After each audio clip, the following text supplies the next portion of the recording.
Et Dieu fait des grandes choses. Je peux t'assurer que si Dieu pouvait te montrer tout ce qui se passe dans le monde invisible, tu peux prendre la voiture, tu arrives à Concorde, tu n'as pas été des esprits qui ont voulu que tu fasses un accident. Tu te réveilles, tu ne sais pas ce qui s'est passé la nuit, mais je peux t'assurer que Dieu te fait du bien. Dieu me fait du bien, Dieu nous fait au-delà. Voilà pourquoi il y a de quoi dire merci à Dieu. Il y a de quoi continuellement. Il dit dans sa parole, rendez continuellement grâce. Et continuellement grâce. Continuellement grâce. Je le cite que Dieu n'a pas fini encore. Je le cite que Dieu n'a pas encore fini. Bien-aimé, il y a une histoire à écrire. Tu n'as pas encore, tu n'es pas sur terre par hasard. Je ne suis pas sur terre par hasard. Je suis là à cause d'un projet, pas un projet des hommes, un projet divin. Vous savez, des fois aujourd'hui, quand on a par exemple des grandes boîtes, des grandes structures, quand ils ont des projets, parfois c'est des projets à plusieurs millions, mais parfois les gens même s'en vantent. Ah, c'est le projet d'un grand groupe. Mais bien aimé, je viens dire, toi, le projet te concernant, c'est un projet qui va au-delà des millions. C'est un projet divin. C'est-à-dire, Dieu a pensé, bien aimé, tu n'es pas madame tout le monde comme j'aime dire. Tu n'es pas monsieur tout le monde. Oh, je prie, je prie. Que la grâce te soit communiquée. Amen. Que tu rentres dans ton couloir. Que tu rentres dans la volonté parfaite de Dieu. Parce que, bien aimé, tu as appelé à marquer les gens. Tu as appelé à impacter les gens. Tu as appelé à impacter les familles. Tu as appelé à impacter ton entourage. Bien aimé, nous sommes des lumières. Nous sommes des lumières. Ma prière, oh Dieu, que Dieu nous accorde la grâce que chacun rentre dans son couloir afin de révéler réellement la pensée de Dieu. Parce que la pensée de Dieu est que nous soyons cette lumière. Cette lumière, on ne peut pas cacher la lumière. On ne peut pas cacher Christ. On ne peut plus cacher Christ. Il est temps que Christ soit vu à Avignon. Il est temps que Christ soit vu dans le Vaucluse. Il est temps que Christ soit vu dans les rues. Il est temps que Christ soit vu. Ma prière pour chacun de nous est que nous puissions prier comme des lumières. Comme des lumières. Tu vas rentrer dans la dimension. Tu vas rentrer bien. Mais vous savez, même par rapport au travail, je bénis Dieu en tout cas pour le corps des hommes. Vraiment, le Seigneur a fait beaucoup de bien. Je vous assure, même par rapport au travail. Je sais que beaucoup d'entre nous, nous sommes encore dans un travail qui est un travail temporaire. Mais je prie que tu rentres dans le travail du ciel. Amen. Que Dieu lui avait préparé pour toi. Je sais que Dieu t'a préparé pour toi. Que tu rentres dans ce pouvoir. Que tu rentres dans la dimension où tu commences à quand on rentre dans cette dimension, on est comme un poisson dans l'eau. On est comme un poisson dans l'eau. On est comme un poisson dans l'eau. On se déploie. On est, vous savez, voilà pourquoi certaines personnes, malgré qu'ils gagnent parfois même 10 000 euros par mois, ils sont frustrés. Tu sais pourquoi tu es frustré? Parce que tant que tu n'es pas là-haut, dans le lac de Dieu, tu seras toujours frustré. Je vous assure. Tant qu'on n'est pas dans notre couloir, tant qu'on n'est pas dans la volonté pas permissive, parce que des fois on peut se dire, il suffit que je gagne 5 000, il suffit que je gagne 30 000, c'est pas tout de gagner. Il faut que chacun de nous rentre dans le lac de Dieu, dans le couloir où Dieu nous a préparé. Dans Éphésiens 2, il dit, c'est pour des bonnes œuvres que lui-même a préparées d'avance.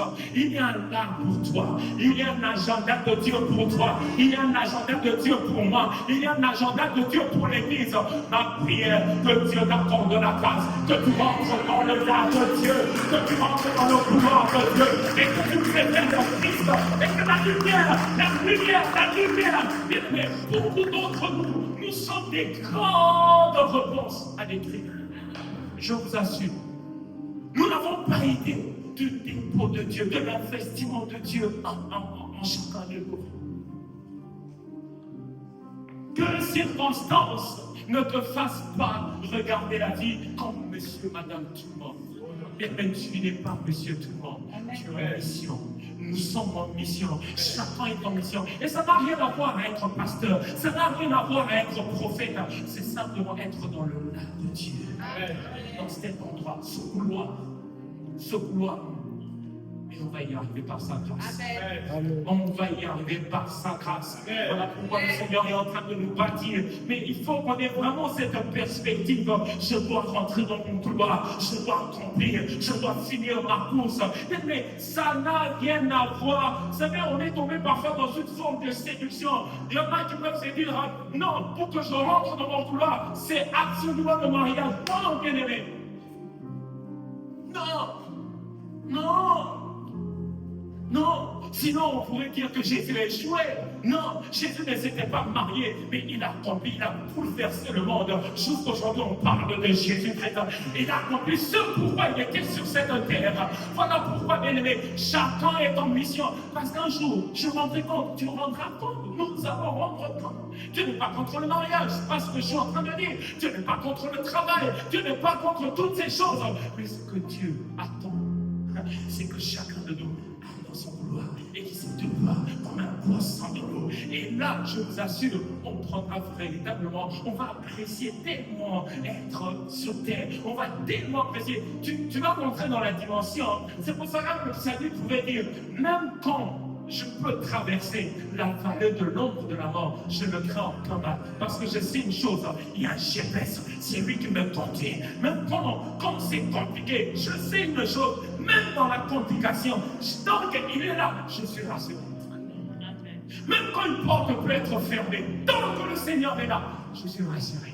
Quelqu'un dans les rois, Amen. C'est là la joie de vivre. La joie de vivre, même dans les choses parfois qui peuvent dire, mais comment toi tu n'as pas pu avoir ça? Mais assure-toi simplement que le Seigneur est avec toi. Et c'est lui qui dit, non, on va à gauche. Non, on va à droite. Non, on va à gauche. Non, prends ceci. Non, c'est dans tel endroit. Non, appelle telle personne. Oh, je prie que cette grâce nous soit accordée. Je prie. Voilà pourquoi Jésus pouvait dire, j'ai une nourriture. La nourriture, c'est de faire la volonté de Dieu tous les jours. Tous les jours. Que cette grâce te soit accordée. Bien-aimé, je prie, je ne sais pas, peut-être que l'année a été difficile, mais que ne termine pas 2025 en étant dans le vouloir de sa volonté parfaite. C'est ma prière pour toi. C'est ma prière pour toute l'Église. Quelqu'un donne un bon amen. Amen. Quelqu'un donne un bon amen. Amen. Voilà pourquoi, bien aimé, la thématique qu'on est en train de partager ce moment est tellement aussi capitale. Vous savez, ce qui fera toute la différence entre nous et les autres, ou bien entre toi et les autres, c'est simplement la présence de Dieu.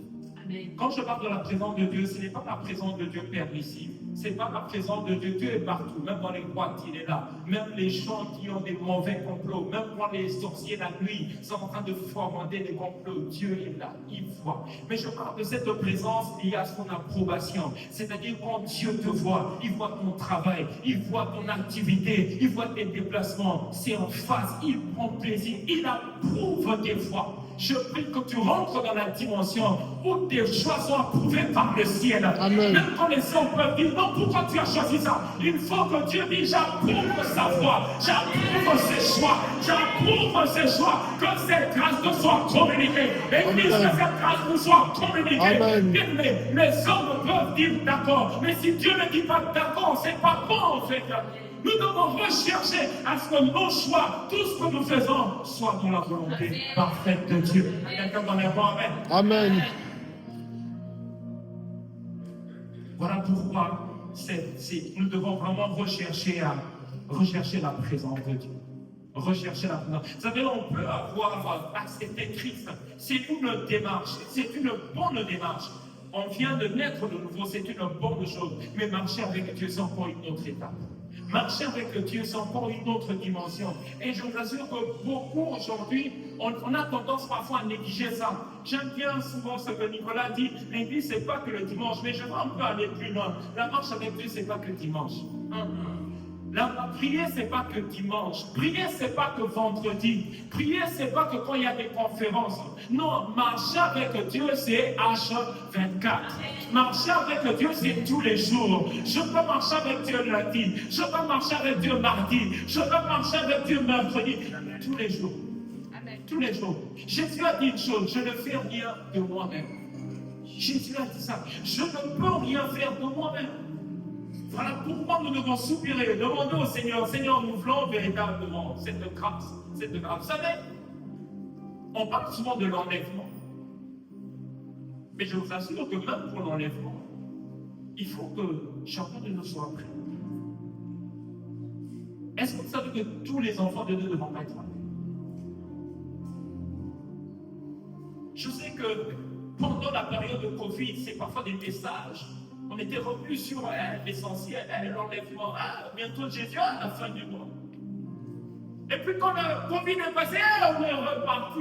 Parfois les gens même ont oublié. C'était même à un niveau, parfois même ceux qui ne croient pas toujours, parfois se disaient, mais cette histoire, le monde est en train d'aller vers sa fin. Mais réellement, le monde est en train d'aller vers sa fin. Je sais que parfois on peut se dire, non, mais pourquoi on dit Jésus revient bientôt? Mais la Bible dit qu'il en sera compte du temps de Noé. Les gens mangent, les gens buvent. Aujourd'hui, les gens font beaucoup de choses. Parfois même les enfants de Dieu ont fait beaucoup de choses. Et parfois on oublie l'essentiel. Jésus revient. Il peut revenir ce soir. Il peut revenir demain. Il peut revenir dans 100 ans, dans 30 ans, mais qu'importe. Il faut que de plus en plus chacun de nous se prépare pour ce grand jour. Mais pour aussi se préparer pour ce grand jour, il faut que j'apprenne déjà à marcher avec Dieu. Regardez la vie d'Enoch. Enoch a tellement marché avec Dieu que Dieu a tellement pris plaisir. Vous savez, Dieu prend plaisir quand on marche avec lui. Dieu nous jalouse. Tellement tu marches avec lui. C'est comme ça qu'à un moment donné, la Bible dit que Enoch marcha avec Dieu et puis il ne fut plus. Dieu l'a enlevé. Dieu l'a enlevé. Il n'y a pas que Enoch. Même Élie a marché avec Dieu. Élie a marché avec Dieu. Et Élie savait qu'à un moment donné, Dieu allait le prendre. Quelle dimension! Quelle dimension! Je prie que Dieu illumine les yeux de nos cœurs, que nous devenons ma prière et que l'Église devienne très spirituelle. Amen. Que l'Église devienne très, très spirituelle. Que nous puissions comprendre que, mais ça va être tout ce que nous pouvons faire. Si on met Dieu de côté, même quand les gens peuvent acclamer. Vous savez, des fois, on peut faire beaucoup de choses. On peut partir des entreprises, on peut partir avec des principes, et puis ça marche, et puis ça réussit. Regardez, vous allez voir certaines personnes, ils ne prient même pas, mais ils appliquent, ils sont diligents, ils sont ponctuels, ils sont travailleurs. Et ça semble marcher. Mais la vérité, tant que Christ n'est pas au cœur de la vie de cette personne, la Bible dit, c'est vanité. C'est vanité. Voilà pourquoi je vous encourage. Refusons de travailler sans Dieu. Refusons de nous marier sans Dieu. Refusons de partir des projets sans Dieu. Refusons de servir sans Dieu. Parce qu'on peut même servir sans Dieu. On peut prêcher sans Dieu. On peut prophétiser sans Dieu. On peut faire beaucoup de choses. Oh, nous vivons un monde de grande séduction. Écoutez, même du temps de Paul déjà, il y avait une femme. Elle commence à dire, ces hommes sont des hommes de Dieu, suivez, écoutez-les. Mais l'esprit avec lequel elle fonctionnait était un mauvais esprit. Et aujourd'hui, cet esprit travaille encore dans les églises, travaille encore dans le monde. La Bible dit que Satan se déguise en ange de lumière. J'aimerais vous encourager, Église, nous devons vraiment prendre Dieu très, très au sérieux, très au sérieux, très au sérieux. Parce que depuis même le dimanche dernier, aujourd'hui encore, on s'est rapproché un peu plus. Un peu plus. Et dans les livres d'Apocalypse, il dit que celui qui se sanctifie encore un peu plus. Encore un peu plus. J'ai partagé ce verset. La Bible dit que ce jour-là, beaucoup viendront en disant, n'avons-nous pas prophétisé? N'avons-nous pas fait des miracles? Tu n'es pas contre les miracles, tu n'es pas contre la prophétie. Mais est-ce que je suis en train de marcher avec Dieu? On peut faire beaucoup de choses. Donner même des paroles prophétiques. Et pour le dernier jour, être un végétal. Je prie que ça ne soit pas mon partage. Je prie que ça ne soit pas mon partage. Donne-moi un bon amen. Voilà pourquoi chacun de nous bien-aimés, au-delà de venir à l'église, la marche avec Dieu ne se limite pas. Le dimanche, je dois chercher à marcher avec Dieu H24. Amen. Même quand je dors avec Dieu. Amen. Oui, bâtis des projets, mais bâtis avec Dieu. Il dit clairement dans le psaume, je crois, si l'Éternel ne bâtit, ceux qui bâtissent, ils travaillent. travail en vain. Or, la volonté de Dieu, c'est que nous puissions travailler en accord avec sa pensée. Vous savez, quand Dieu crée Adam et Ève, il dit, Adam, je te donne le jardin, il faut que tu le gardes, il faut que tu le cultives. Mais même le travail doit être un travail conforme avec la volonté parfaite de Dieu. Aujourd'hui, vous savez pourquoi il y a toutes ces manifestations. Aujourd'hui, je vais vous dire une chose. Le péché a fait que beaucoup des domaines de l'homme ont été corrompus et affectés. Voilà pourquoi aujourd'hui, parfois même par rapport au travail, les gens ne sont pas épanouis. Les gens ne sont pas réellement heureux en fait. Pourquoi? Parce que tant que Christ n'est pas le centre de ce que l'homme fait, il y aura toujours comme de la corruption. Il y aura toujours comme de la frustration. C'est pour cela que ceux qui ont beaucoup, ils cherchent à en avoir encore beaucoup. Pourquoi? Parce que l'homme pense que ce sont les biens matériels qui le rendront la personne, la personne la plus heureuse. Non, bien aimé. Tant que Christ n'est pas au centre de la vie de quelqu'un, l'homme peut tout avoir. Et c'est qu'on va être malheureux. Et nous le voyons. On peut se dire, oui, on est dans des pays développés, on est en Occident. Et regardez ce qui se passe dans les pays développés. Regardez l'Occident, regardez ce qui se passe aux États-Unis, regardez ce qui se passe en Europe. Au-delà de tout ce qu'on a fait comme prouesse, comme avancée technologique, mais tant que l'homme dit, Dieu ne veut pas de toi, on veut bâtir sans toi, c'est catastrophique. Je prie que Dieu nous accorde la grâce de ne pas mettre Dieu. Vous savez, des fois, nous avons tendance parfois à Dieu c'est constamment il y a des défis. Je viens dire à quelqu'un, je l'avais déjà dit, je viens encore le dire, Dieu n'est pas une roue de secours. Amen. Amen. Amen. On va dire à ton voisin, Dieu n'est pas une roue de secours.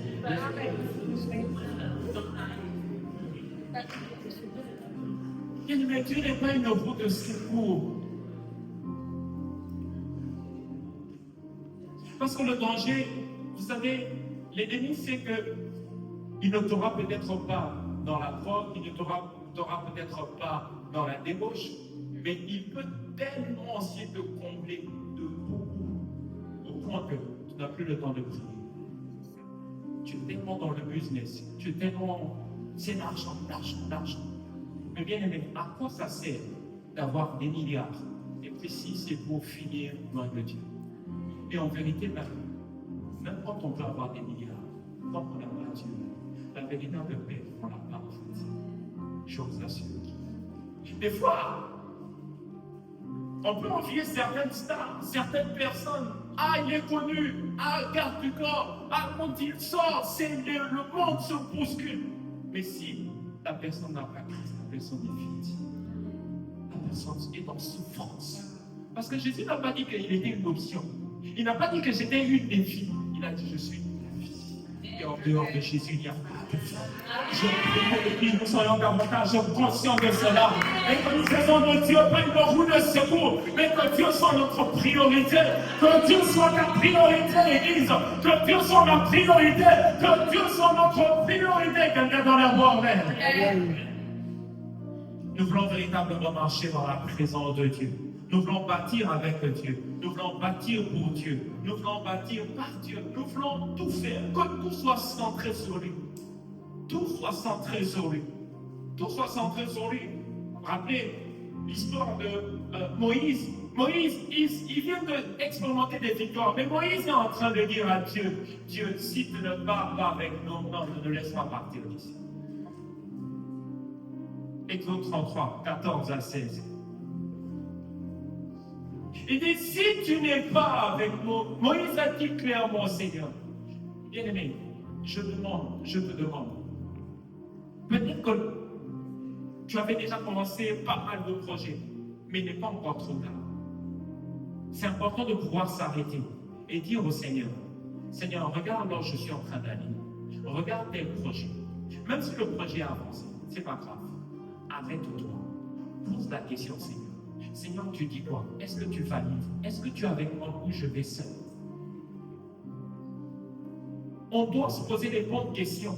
Est-ce que ce que je suis en train de marcher, est-ce que je vais seul ou bien Dieu m'accompagne? Est-ce que Dieu m'escorte? Est-ce que Dieu valide? Est-ce que Dieu est en... Vous savez, vous savez, des fois, nous avons tellement tendance, il y a cette mauvaise pensée en pensant que tout ce qui arrive, c'est la volonté parfaite de Dieu. Non, non, bien-aimé.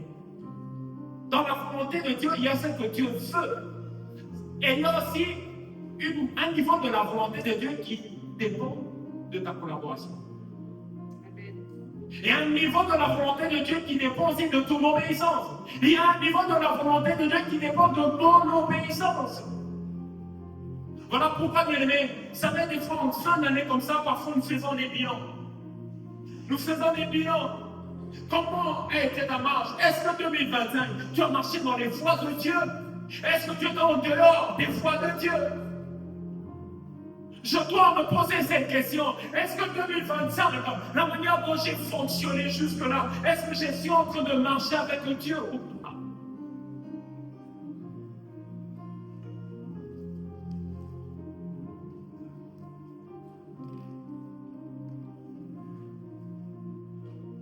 Bien aimé, la marche avec Dieu a des exigences.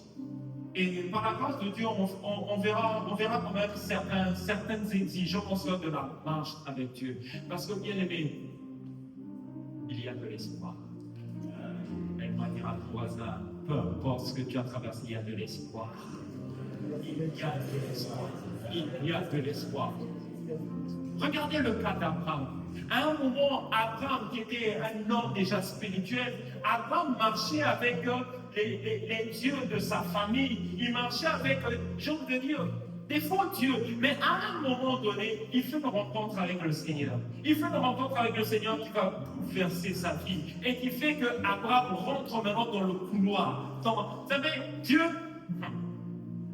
il y a des projets que Dieu a préparés pour toi. Et pour beaucoup d'entre nous, nous ne sommes pas vraiment dans le couloir. Peut-être qu'il y en a qui ont commencé à faire des premiers pas. Peut-être qu'il y en a qui n'ont même pas encore commencé, mais qu'importe.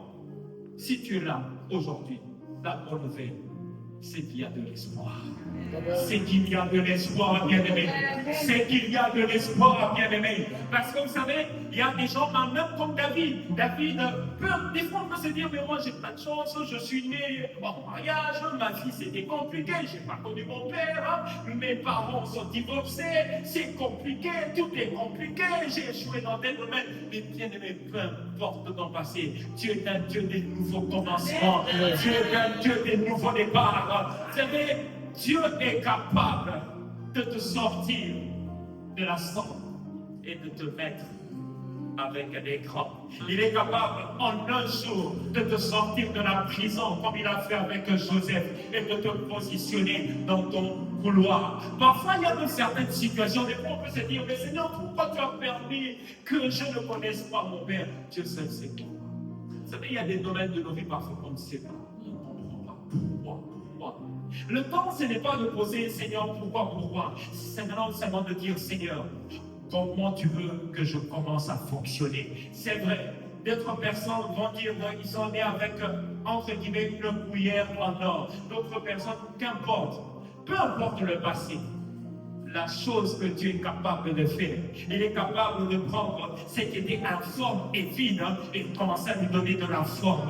Voilà pourquoi parfois certaines personnes, je ne sais pas s'il y en a peut-être qui ont entendu le message de le fils du bishop Guy. Il expliquait que lui, il n'était qu'un fondeur de livres, mais il était tellement loyal, il s'attendait tellement au Seigneur. Un jour, il y avait déjà un agenda concernant sa vie. Dieu l'a pris de simple vendeur de livres et Dieu a commencé à le positionner. Il a commencé à voyager. Dieu a commencé à l'utiliser. Et je prie, bien-aimé, tu n'as pas forcément besoin d'avoir le bon CV. Tu n'as pas besoin forcément d'avoir le nom de famille. Tu n'as pas besoin d'avoir certaines choses. Tu as besoin de Christ. Et je besoin de Christ, c'est ça qui fait la différence.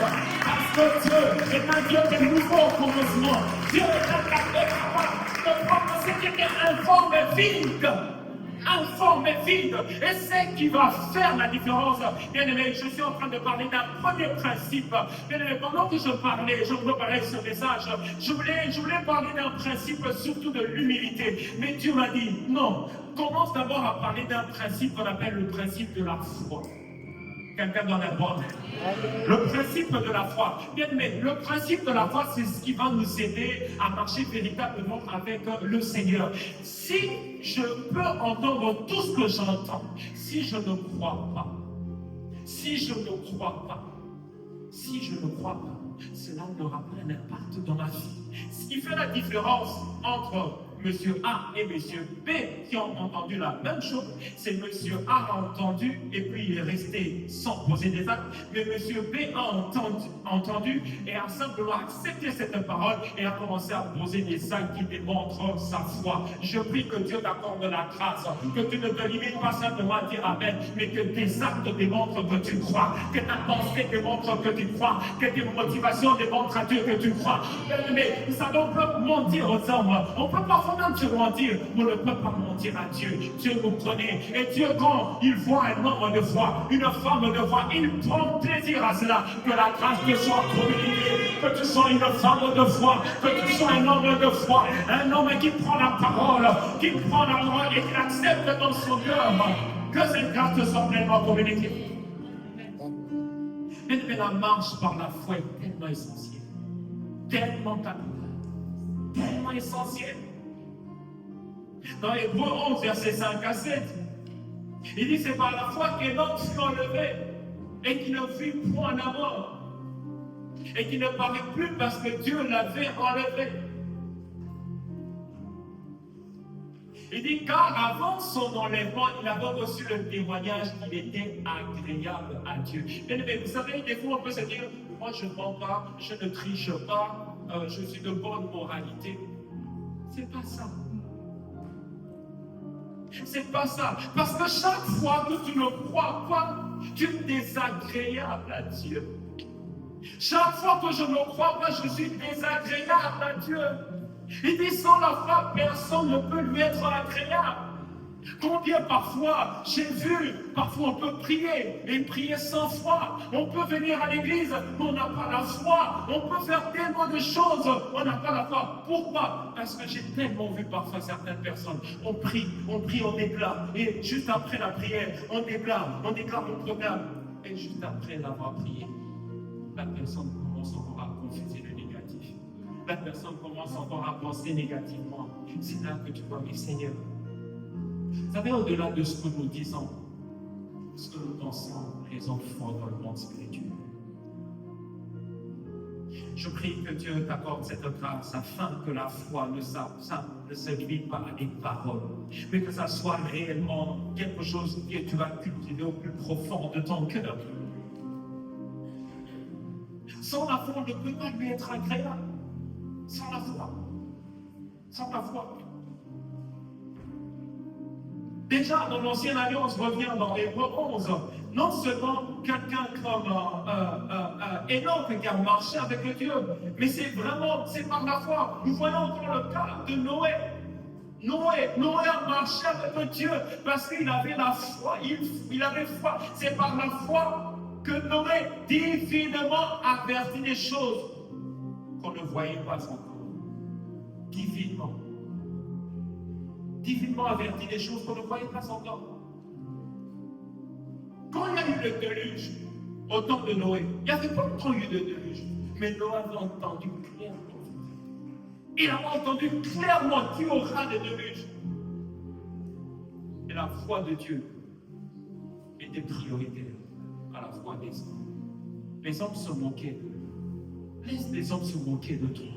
Que la foi de Dieu que tu entends dans le lieu secret, que tu accordes tellement de l'importance à cela. Et ça va faire toute la différence.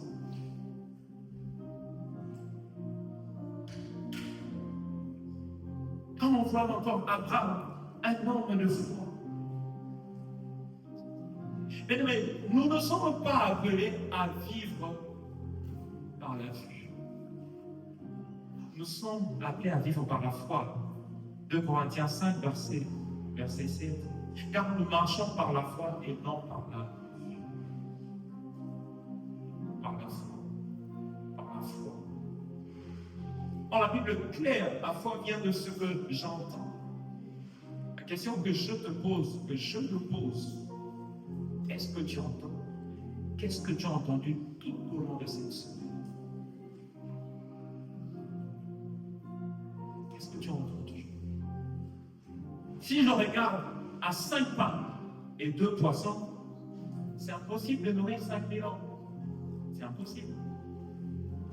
Je ne peux pas nourrir 5000 ans sans compter femmes et enfants avec 5 2 poissons. Mais si je peux regarder à l'invisible, je sais que c'est possible. Que Dieu t'accorde la grâce de que Dieu accorde à l'Église à regarder à l'invisible. Parce que si tu peux regarder à l'invisible, tout est possible. Le salut de ta famille est possible. Le salut de tes enfants est possible. Le salut de tes voisins même est possible. Je vous assure, je prie que Dieu nous apporte cette grâce. Vous savez, à un moment donné, Élisée, face à l'adversité, Élisée pouvait regarder au monde invisible. Élisée voyait des chars de feu. Mais physiquement, il n'y avait pas des chars de feu. Mais spirituellement, il y avait des chars de feu. Alors que son serviteur est en train de regarder, il est en train de regarder, il a dit, mais c'est fini. Comme parfois, beaucoup d'entre nous regardons à la réalité physique. Quand tu regardes à la réalité physique, parfois même, la maison c'est compliqué.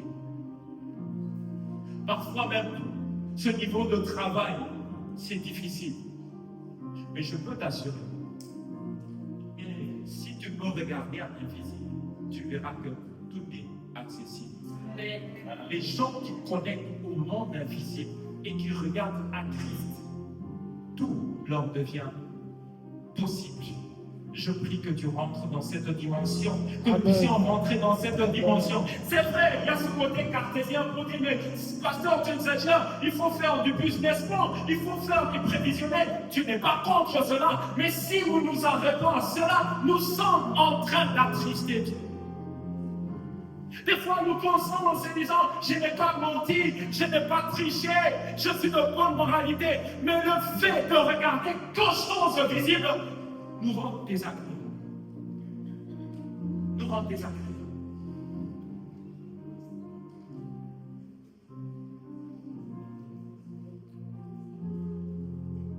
Les vraies choses, c'est les choses invisibles.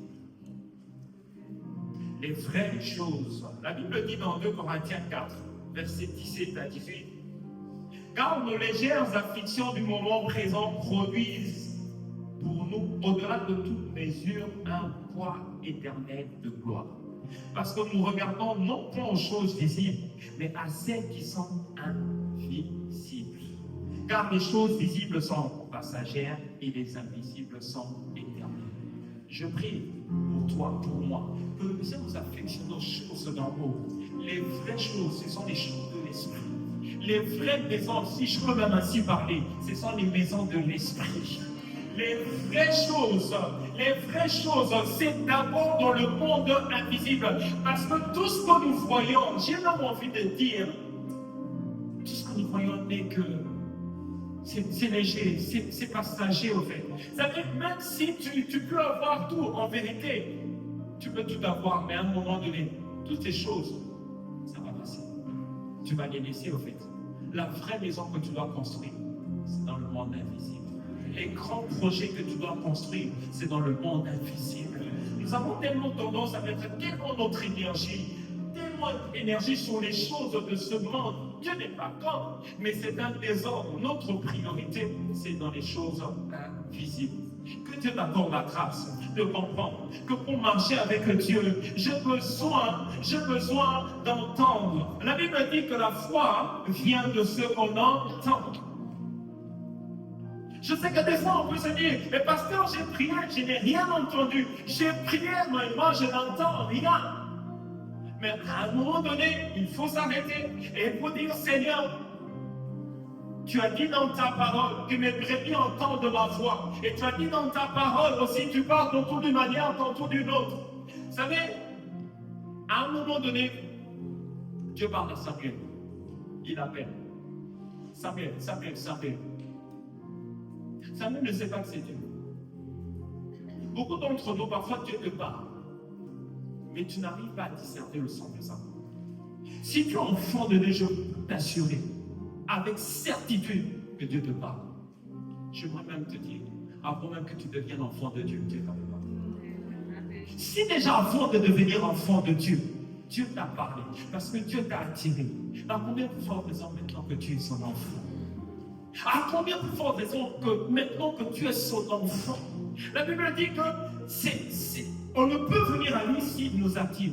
C'est-à-dire, à un moment donné dans notre marche sur cette terre, chacun a entendu un peu la voix de Dieu pour dire, reviens à la maison, donne ta vie à Christ.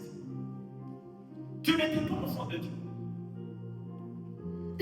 Si déjà tu peux être à l'extérieur et entendre la voix, à combien plus forte raison quand tu m'annonces de la maison? Que Dieu t'accorde la grâce. Que Dieu nous accorde la grâce. Amen. Il est temps que, bien aimés, nous puissions rentrer dans la dimension où nous entendons clairement Dieu. Refuse cette marche avec Dieu où tu as entendu Dieu depuis le 17 février et puis plus rien. Non. Non. Dieu est celui qui nous conduit tous les jours. Tu sais que tous les jours, Dieu te parle. Tous les jours. Tous les jours. Amen. Tous les jours. Tous les jours, Dieu te parle. Tous les jours, Dieu me parle. Tous les jours, Dieu me parle. Sauf que nous n'arrivons pas toujours à capter. C'est comme, vous savez, on peut avoir Radio France Internationale.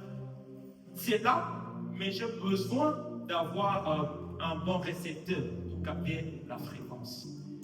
Pareil, Dieu nous parle de beaucoup de manières. Parfois, beaucoup d'entre nous n'arrivons pas à capter le son. C'est pour cela que notre marche avec Dieu, la vie chrétienne, elle est parfois même fatigante. Parce qu'un enfant de Dieu qui n'arrive pas à capter le son de la foi de Dieu va commencer à s'ennuyer, en fait.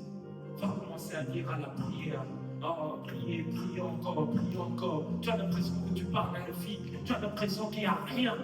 Bien aimé, c'est faux. Je veux t'encourager.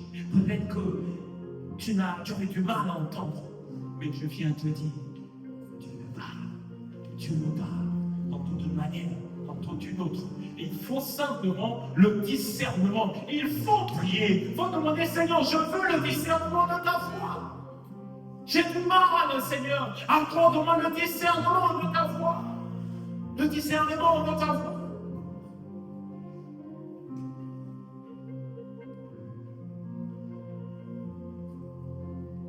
Vous savez, dans dans Hébreux 4, verset 2 à 3, on l'a déjà lu une fois ici.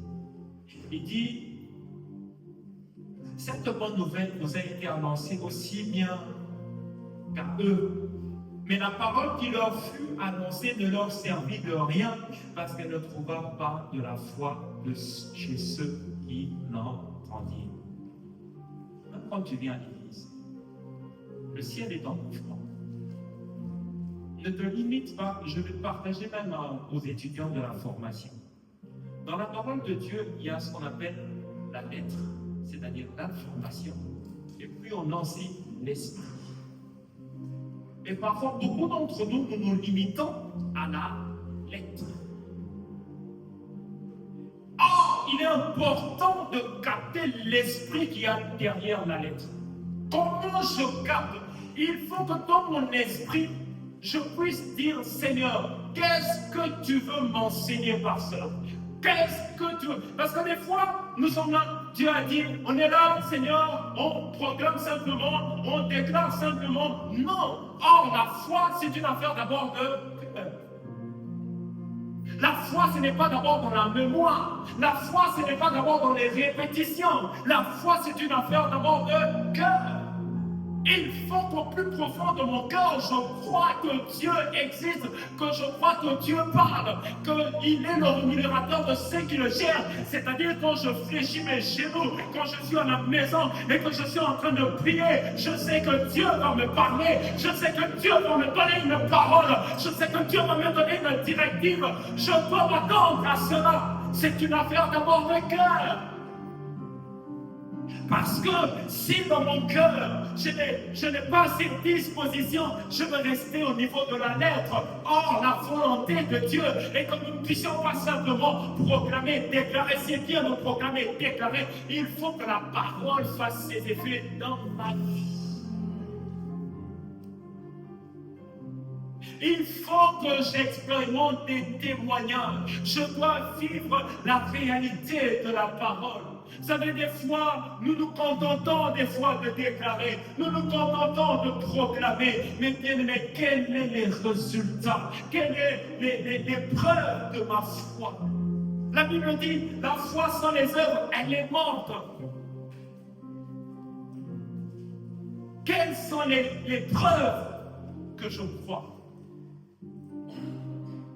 Quelles sont les preuves? Les évidences, la foi a des évidences.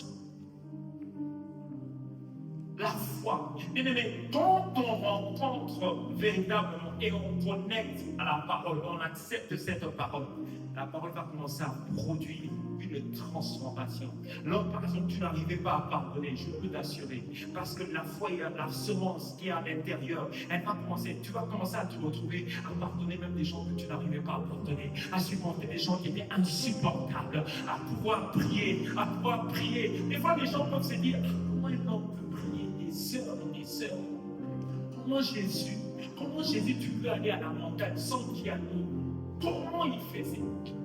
Certaines personnes vont se dire, moi, au bout de 10 minutes, je ne sais plus quoi dire. Bien aimé, même la prière, c'est d'abord une affaire de foi. Parce que nous avons tendance parfois à monologuer. Non. Dieu est esprit.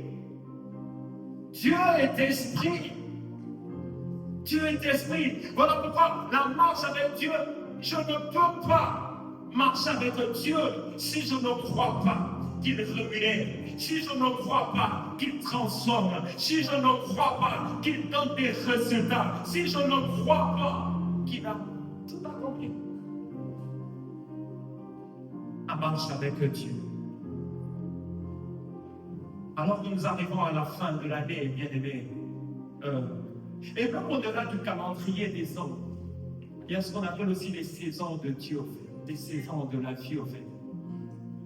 Tu dois rentrer dans une saison où tu commences à entendre clairement les directives de l'esprit. Les directives de l'esprit. Parce que beaucoup d'entre nous, nous allons arriver en 2026, je ferai ci, je ferai cela. Dieu n'est pas contre, il faut avoir des ambitions. Mais qui guide tes ambitions? Qui guide tes projets? Qui guide? Ce n'est pas parce que une chose marche que Dieu approuve. Mais vous savez ça? Ce n'est même pas parce que Dieu, ça c'est encore tellement fort. Vous savez, c'est pour ça que les gens vont dire, mais Seigneur, nous on a prophétisé, la prophétie s'est accomplie. On a vu des miracles, on tourne. Refuse d'être un instrument. Que tu sois l'ami de Dieu. Que je sois l'ami de Dieu. Parce que, vous savez, Moïse a fait une prière. Il a demandé à Dieu. Dieu lui a donné une instruction.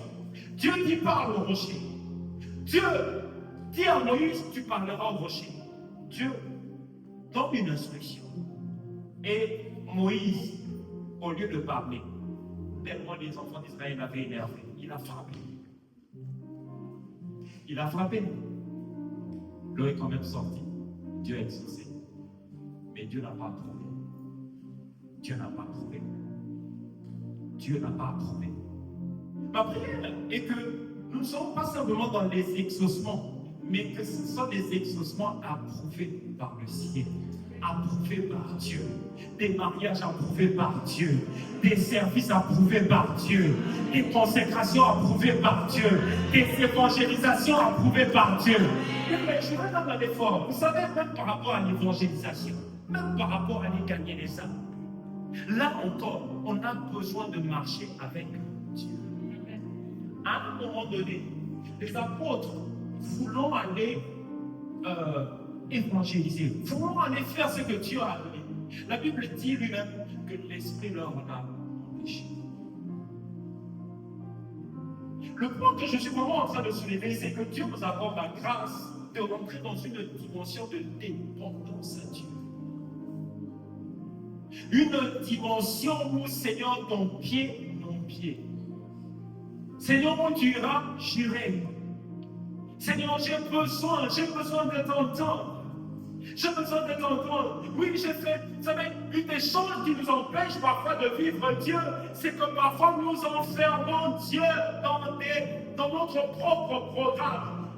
Or, la marche avec Dieu,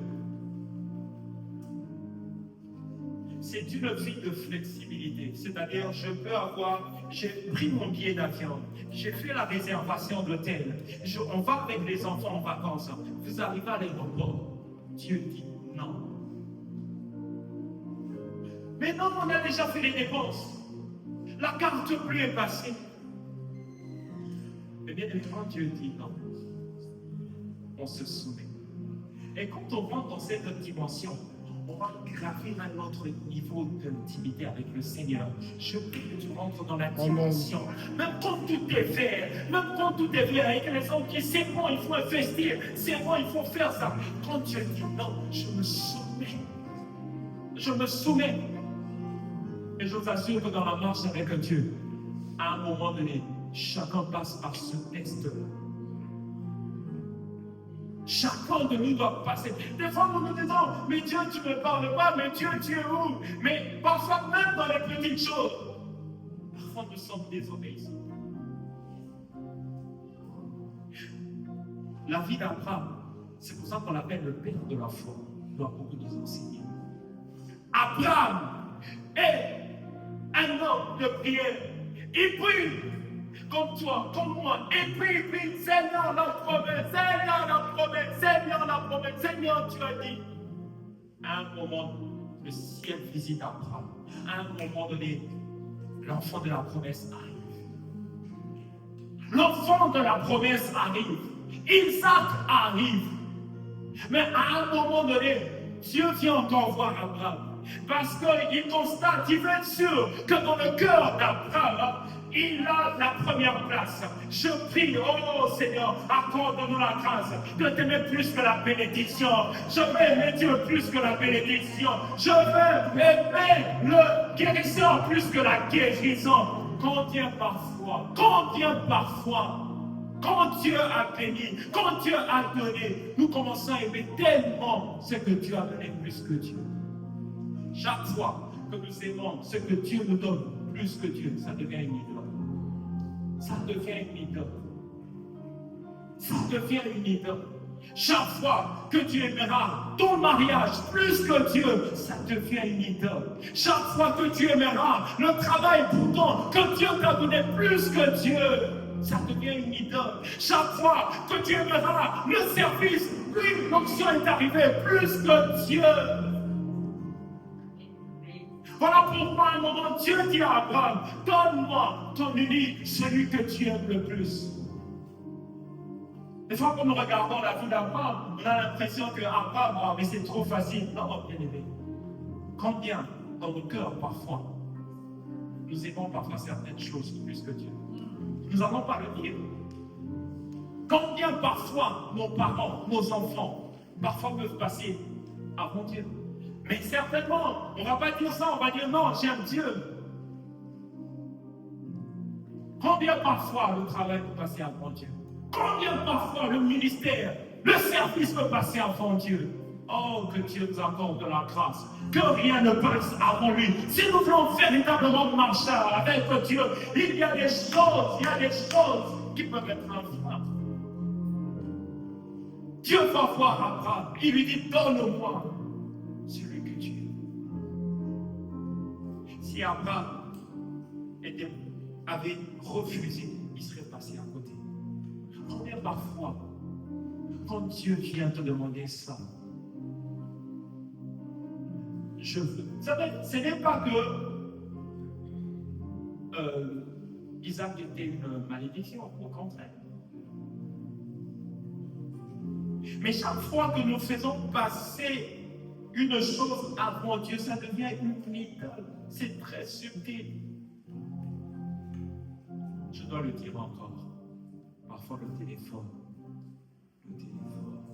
les réseaux, passe avant Dieu. Quelqu'un dira non, moi j'aime Dieu, mais le temps que tu accordes, le temps que nous accordons, il y a des personnes, ils ne peuvent pas, même si Dieu n'est pas là, c'est pas grave. Mais dès que le téléphone n'est pas là, mon téléphone. Mais qui a vu mon téléphone? Limite, surtout si il était sur silencieux, tu téléphones, et puis c'est mis sur messagerie, tu es malade. Le téléphone est devenu comme Dieu.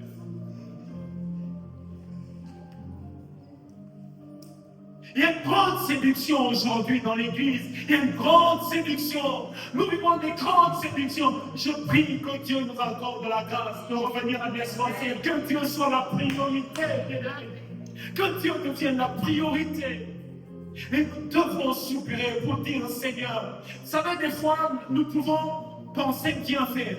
La Bible dit telle fois par ébole. Parfois, nous faisons des choix. On se dit, ça c'est un bon choix. Ça, certainement, non, moi je vous assure.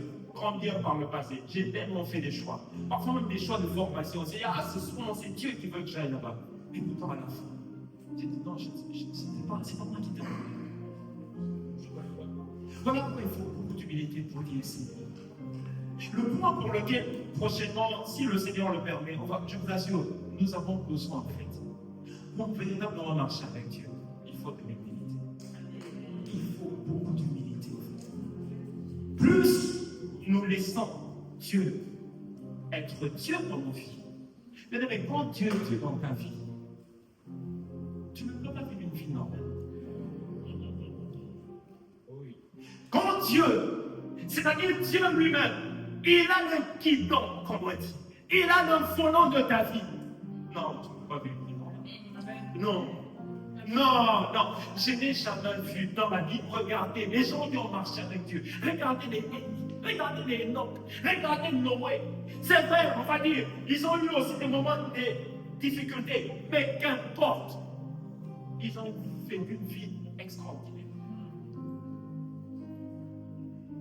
Je ne peux pas être monsieur tout le monde quand je laisse Dieu être le boss, le patron, le Seigneur. C'est pour ça qu'il dit, pourquoi m'appelez-vous Seigneur, Seigneur? Oh, je prie, bien-aimé, que dans les jours qui arrivent, que Dieu nous accorde la grâce de nous humilier. Dieu nous accorde la grâce pour dire, Seigneur, ton pied, mon pied, je refuse, je suis fatigué de cette vie, ou parfois on se bagarre. Seigneur, laisse-moi conduire. Non, bien-aimé. Elle marche par la foi. C'est un niveau de confiance. Un niveau de confiance. Et bien-aimé, nous allons rentrer dans cette saison, que Dieu nous accorde la grâce, la dimension où nous vivons vraiment les projets, nous vivons par la foi, nous entendons et nous pratiquons, nous entendons, nous posons des actes, que Dieu t'accorde cette grâce, que Dieu nous accorde cette grâce. Est-ce qu'on va acclamer le Seigneur pour sa grâce?